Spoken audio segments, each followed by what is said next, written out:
Caroline, enfin nous revoilà parce qu'on s'est été croisés, recroisés, et puis là le temps est venu des grandes manœuvres. C'est ça. Donc Caroline Troyard, merci d'être là pour cet épisode de La Parole est au fondateur. Alors, France Immigration, tu n'en es pas fondatrice, mais tu vas nous expliquer, tu es aux manettes, tu as la vision, tu vois les choses évoluer, on est hyper proche au niveau des valeurs, donc c'est un vrai plaisir de t'avoir avec nous. Merci pour l'invitation. Ben, c'est normal. Et l'idée justement, c'est de revenir un petit peu déjà sur ton histoire, d'où tu viens, et puis à un moment donné, pourquoi il y a eu cette aventure avec Jérôme. Avec Jérôme, voilà exactement. Et puis peut-être on terminera sur les synergies qui nous font collaborer aujourd'hui un peu plus activement. Mais parlons de toi.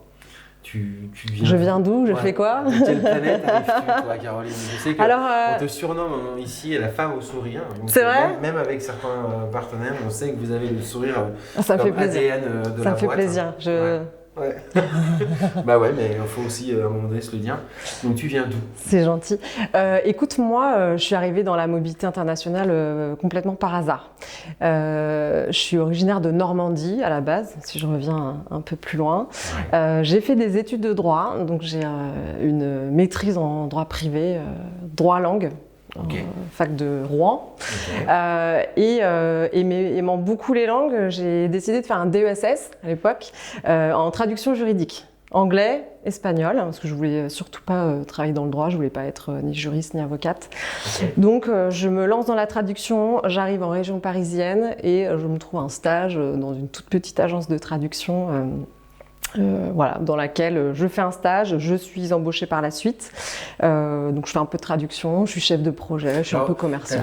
T'avais des langues spécifiques? Non, je parlais anglais, Tu parles toujours? Je parle toujours anglais, à la base je parlais anglais, je fais un peu d'allemand que j'ai vite oublié, hein, et l'espagnol c'était l'espagnol juridique, hein, donc je suis incapable de tenir une conversation en espagnol, mais je connaissais l'espagnol des contrats, tu vois, okay. Intéressant, enfin très très utile. Donc voilà, langue assez courante. J'ai pas mal voyagé dans ma vie. J'ai pas habité à l'étranger, mais j'ai beaucoup voyagé quand j'étais gamine. Là, ce que j'adore ces questions-là. Mais si tu as un voyage qui t'a le plus marqué, je dirais sans doute l'Asie du Sud-Est. J'ai fait les Philippines quand j'avais 9-10 ans. Ok. Premier grand voyage, sac à dos avec mes parents, un peu à la route, en plein putsch philippin, enfin l'aventure. Okay. Donc plein de souvenirs, plein de super souvenirs en famille et tout. Et du coup, l'ouverture aux cultures, l'ouverture au monde, des modes de vie complètement différents. Et je pense que c'est ça qui m'a fait aimer les langues et partir aussi dans cette direction. Donc tu vois, j'arrive dans la mobilité internationale et finalement, c'est pas par hasard. Ouais, exactement. C'est ça. Et donc voilà. Ce truc de langue, donc là c'est un stage. C'est un stage, ça se finit. Je me fais embaucher, voilà. Ouais. Donc mini-agence, deux salariés, je crois. Ouais, 2 salariés. Et concrètement, du coup, tu traduisais des contrats? Non, je faisais des toutes petites trades parce qu'on travaillait avec des traducteurs indépendants. Ok. Et des traducteurs assermentés, donc j'étais plus là en coordination, tu vois, on avait des clients, des grandes boîtes en fait qui nous faisaient des demandes de traduction, je transmettais aux traducteurs, je voyais selon les dispos, les tarifs, etc. et on livrait les traductions. Donc hyper intéressant comme première expérience, très sympa, à Madeleine en plus, une petite boîte bien placée, première expérience à Paris, donc très sympa, mais je croupissais un peu dans ce job, je suis restée 3 ans je crois. Et j'en avais un peu ras-le-bol, j'étais mal payée. Et voilà, j'avais envie de changer, mais je ne savais pas forcément trop quoi faire.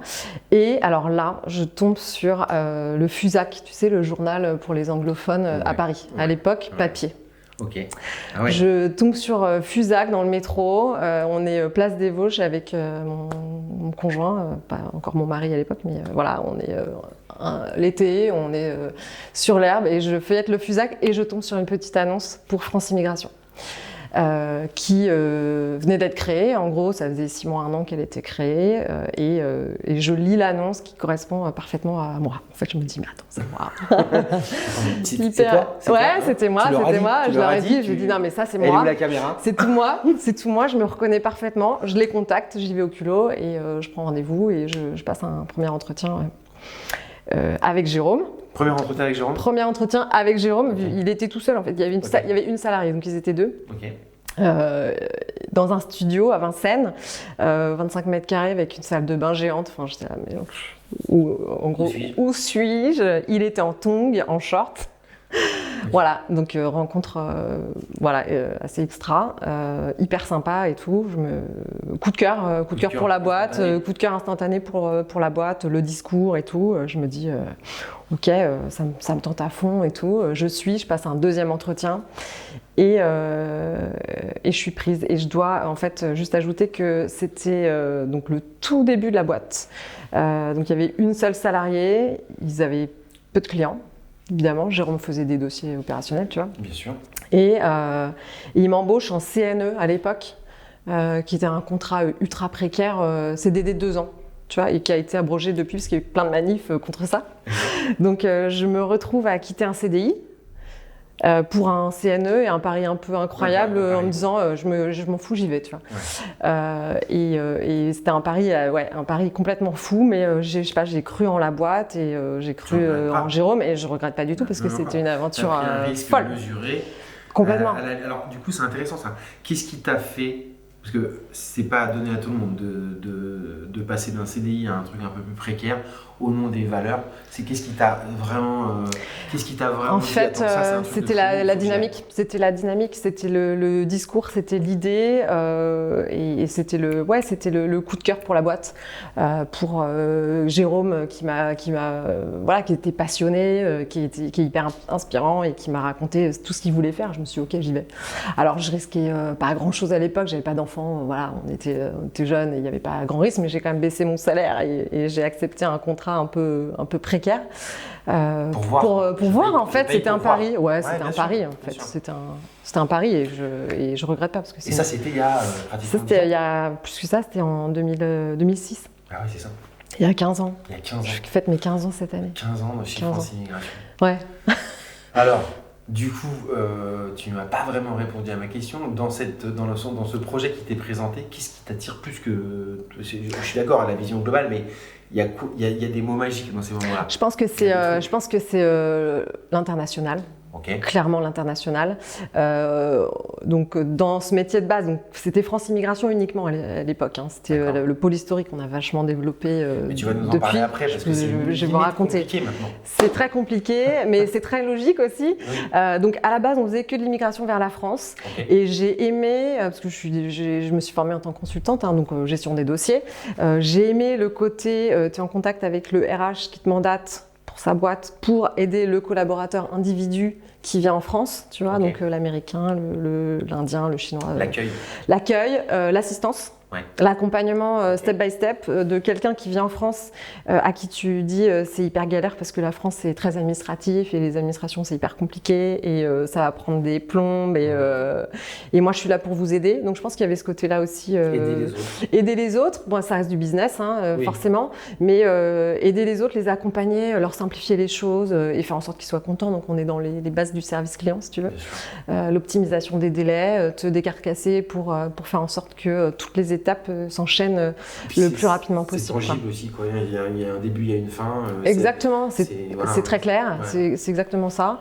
Et ouais, l'assistance, l'aide à l'installation, l'aide pour que quelqu'un puisse venir travailler, donc l'attractivité du territoire, etc. Tu vois.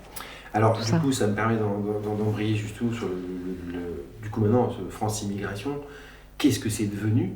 Et comment tu peux expliquer chaque BU, quoi, chaque activité, et puis nous dire un petit peu justement quels sont les pains que auxquels vous allez répondre pour les fameux DRH, et puis peut-être aussi s'il y a des pains un peu plus liés au talent lui-même.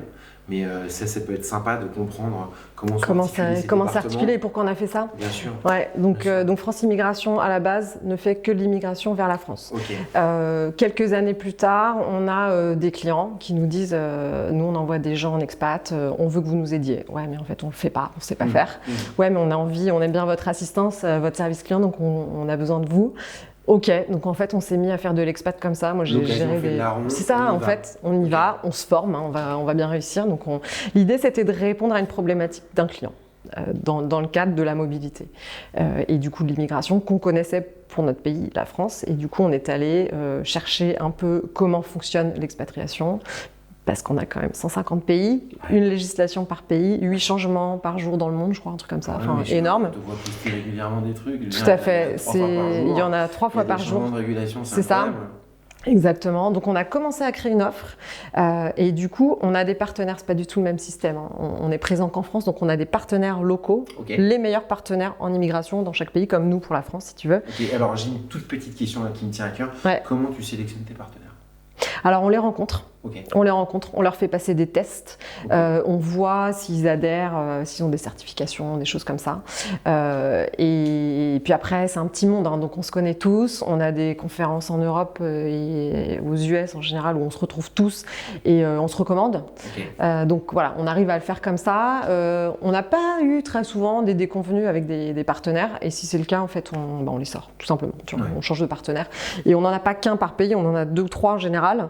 On leur fait signer des conditions générales, ils ont un engagement qualité, etc. Donc, alors c'est un peu le sens caché de ma question, parce qu'il y a une éthique, il y a des valeurs que vous leur imposez, ou ça se fait, c'est implicite? Non, il y a des valeurs, évidemment, il y a des valeurs.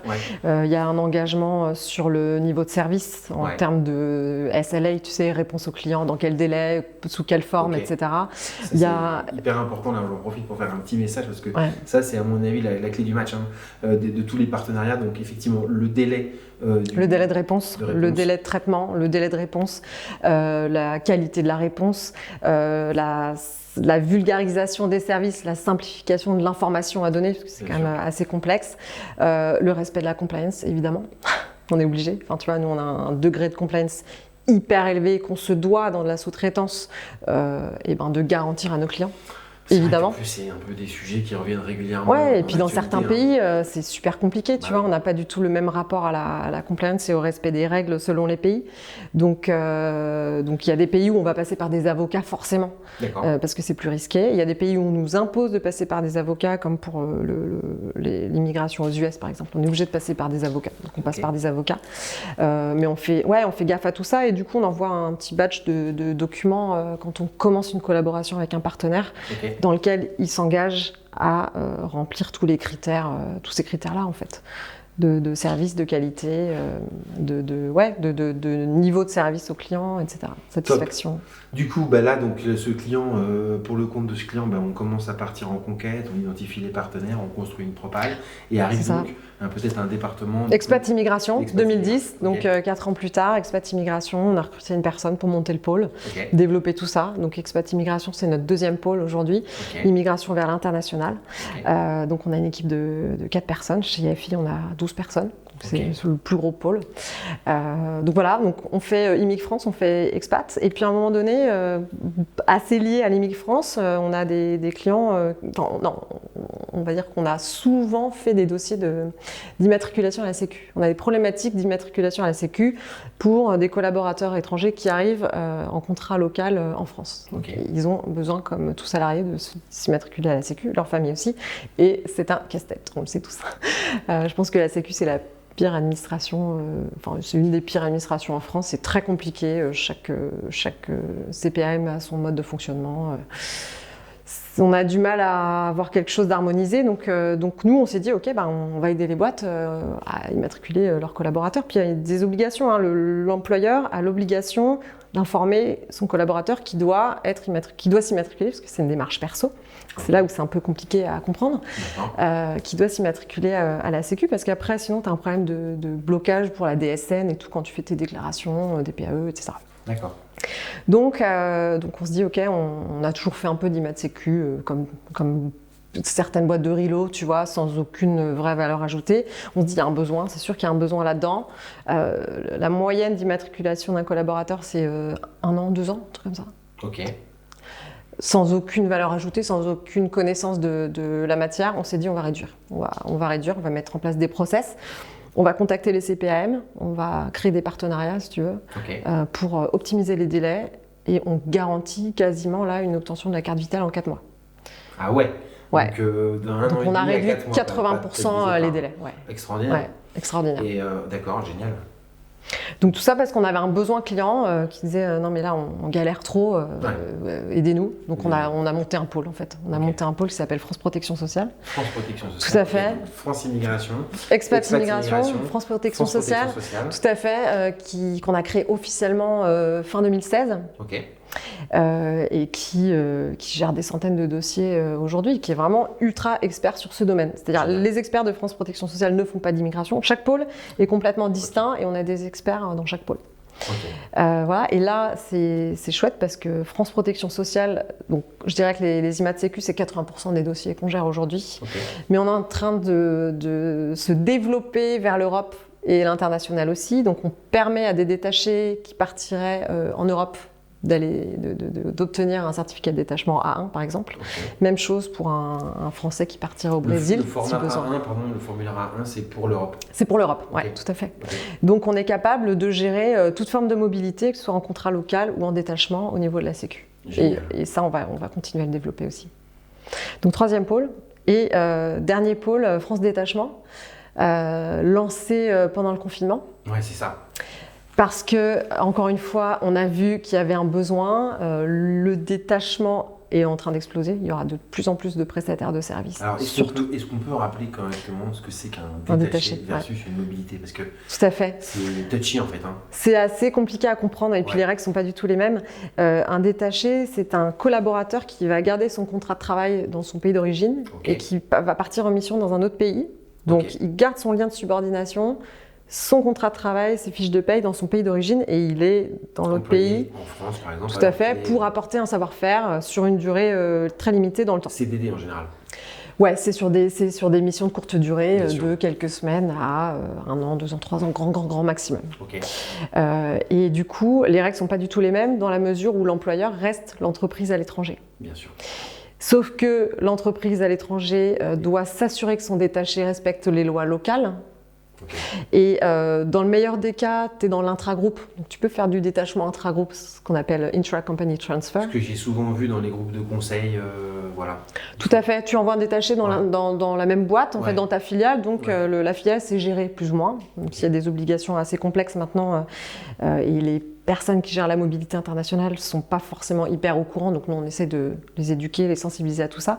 Mais le pire, enfin le plus compliqué, je dirais, c'est quand tu envoies un détaché dans le cadre d'une prestation de service. Donc l'employeur étranger envoie chez un client. Et le client, en l'occurrence, il ne sait pas qu'il a des choses à faire. Tu vois. Il se dit, bon, j'ai un détaché, très bien. Ah oui, ok. Tu vois. Donc la problématique, c'est que moi j'ai des gens, j'ai eu un ami au téléphone là, qui bosse dans une grosse multinationale qui accueillait un détaché et qui me dit tu me diras s'il y a des formalités. Je dis ouais, il y a plein de formalités à faire et sache que toi, en tant que client entreprise d'accueil, tu es co-responsable. En gros, si l'employeur à l'étranger n'a pas fait les démarches. Il me disait non, moi c'est bon, ils ont tout géré, j'ai rien à faire. Je dis non, en fait, tu es co-responsable. En cas de manquement, si tu as un contrôle de l'inspection du travail chez toi, là, dans une BU, sur un site, au siège, n'importe où, tu es co-responsable des... Amis DRH, j'espère que vous avez bien compris ce qui se passe. Tu es co-responsable de l'employeur, en fait. Donc, tu dois respecter les droits sociaux français, tu dois respecter le fait qu'il ait le même salaire qu'un Français pour le même job. Alors, attends, justement, ça, c'est... Si la personne reste sous son contrat local, qui est souvent moins bon qu'un contrat français, c'est bien là-dessus qu'ils misent aussi pour faire des économies et envoyer de la valeur. Tout à fait. Donc, du coup, ça s'appelle du dumping social. C'est illégal. Ouais, c'est du dumping social. Donc toi, tu dénonces pas tes clients? Je dénonce pas les clients. Je dénonce pas les clients. Je leur dis passez par nous, on va vous aider à vous mettre en règle. Ouais, c'est ça. On a le droit de ne pas savoir et puis de se faire mettre en règle. Alors on a le droit de pas savoir. Même si l'adage dit nul n'est censé ignorer la loi, on a le droit de pas savoir. Mais c'est dans nos gènes. On a le droit de pas savoir, mais il y a des textes très clairs, de plus en plus d'instructions, il y a de plus en plus de contrôle de l'inspection du travail. Il y a des textes très clairs qui disent maintenant vous ne pourrez plus dire que vous ne savez pas. Parce que ça fait des mois et des mois et des années qu'on rabâche. Et nous, c'est ce qu'on dit à nos clients. On leur dit, pendant un moment, ça a duré. Vous pouviez dire, ouais, j'étais pas au courant et tout. Mais là, c'est quand même très clair. On en parle beaucoup. Macron était hyper porteur du projet détachement en Europe. Donc, vous pouvez plus dire que vous saviez pas. Et s'il y a un contrôle de l'inspection du travail, ils sont beaucoup moins conciliants. Voilà, tout à fait. Donc, alors, qu'est-ce qu'on risque quand on triche? Alors, il y a plusieurs niveaux de risque. Ce qui fait le plus souvent peur aux entreprises, c'est le risque de réputation. Ouais. Évidemment. Ouais, qui est d'ailleurs non négligeable en fait. Tout à fait, tu as ton nom entaché dans la presse, enfin, il y a eu plein de cas, Bouygues, EDF, le nom dans la presse, ça fait quand même super mal. Ouais. Le risque pénal, parce qu'on parle de prison pour le dirigeant. Ah oui. Alors même si en vrai, je pense que c'est vraiment dans une minorité de cas. Quand tu es responsable mobilité internationale ou RH, tu n'as pas forcément envie d'engager la responsabilité de ton dirigeant. Donc risque pénal et risque financier, ça va être des amendes administratives. Mais bon, ça encore une fois, je dirais que c'est assez mesuré par les boîtes. Tu as des boîtes qui disent je préfère payer l'amende. Mais bon, ça te fait quand même un certain nombre de risques. Et puis le dernier, ça serait le risque d'être dans le collimateur des autorités. Parce qu'en fait, quand on parle de... Alors ça a changé de nom, hein, c'est les DRET maintenant, direction du travail. L'inspection du travail est dans une de ces directions-là. Tout le monde se parle. Donc tu vas avoir l'inspection du travail qui va pouvoir parler à la main-d'œuvre étrangère, tu vois, qui va gérer tes autorisations de travail pour ton intragroupe, par exemple. Et si elles se parlent entre elles et qu'elles commencent à te blacklister, c'est pas très bon, quoi. Okay. Donc plein de risques pour les entreprises. Et il y a plein de cas, de plus en plus de cas. Là, on voit dans la presse de fraude au détachement. Et c'est des fraudes volontaires ou c'est des gens peut-être dont je pourrais un jour faire partie, c'est parce que tu n'as pas le temps et d'un seul coup tu dis je verrai ça plus tard et en fait boum, tu te fais rattraper parce que... Je pense que le détachement c'est super complexe, on en entend parler et nous c'est notre rôle aussi d'essayer de sensibiliser les entreprises à tous les niveaux, hein, que ce soit les RH, les directions juridiques, même les dirigeants, de tous ces risques-là. Je pense que les boîtes aujourd'hui, elles doivent vraiment ouvrir les yeux sur cette question du détachement. Okay. Et alors du coup, si on avait un conseil à leur donner, hyper simplement, qui résumerait l'attention qu'il faut porter, qu'est-ce qu'on dirait ? Je dirais attention quand vous accueillez, donc pour les entreprises françaises, hein, si vous accueillez des prestataires de services, il y a tout un tas de choses à vérifier. Ne vous dites pas simplement il ne fait pas partie de mon groupe, en fait je risque rien. Essayez de vous tenir au courant de quelles sont les catégories d'étrangers qui sont chez vous, qui les a gérés, est-ce que quelqu'un les a gérés d'ailleurs dans la boîte, qui a vérifié qu'ils avaient les bons documents d'immigration, les bons documents de protection sociale, qui respectent bien les droits sociaux français, et que l'entreprise, qui est un peu la dernière brique sur la partie paiement des cotisations, que l'employeur étranger a bien payé des cotisations, parce qu'en fait quand tu es employeur étranger, tu dois payer des cotisations pour ton détaché. En France. Bien sûr. Auprès de l'URSSAF du Bas-Rhin, tu vois, personne ne connaît ça. Okay. C'est un URSSAF dédié à Strasbourg pour la perception des cotisations pour les détachés. D'accord. Okay. Donc ultra compliqué. Ouais, je comprends. Parce que tu dois payer en euros sur un compte avec un RIB français. Alors, pour les sensibiliser, du coup, j'ai cru comprendre, il y a des webinaires, il y a des newsletters, il y a quoi ? Vous avez une solution SaaS qui envoie des push dès qu'il y a une modification. Ouais, alors nous on fait pas mal de campagnes de sensibilisation, on fait pas mal de formations, de webinaires, on envoie des newsletters évidemment. Ouais, on a pas mal envoyé ces derniers temps, et sachant que les frontières sont fermées, les détachés ne viennent pas en France là en ce moment, à part les Européens, mais les détachés extra-européens, les prestataires de services, ils ne sont pas autorisés à arriver, donc ça va revenir là à mon avis en fin d'année, donc on va essayer de bien rabâcher.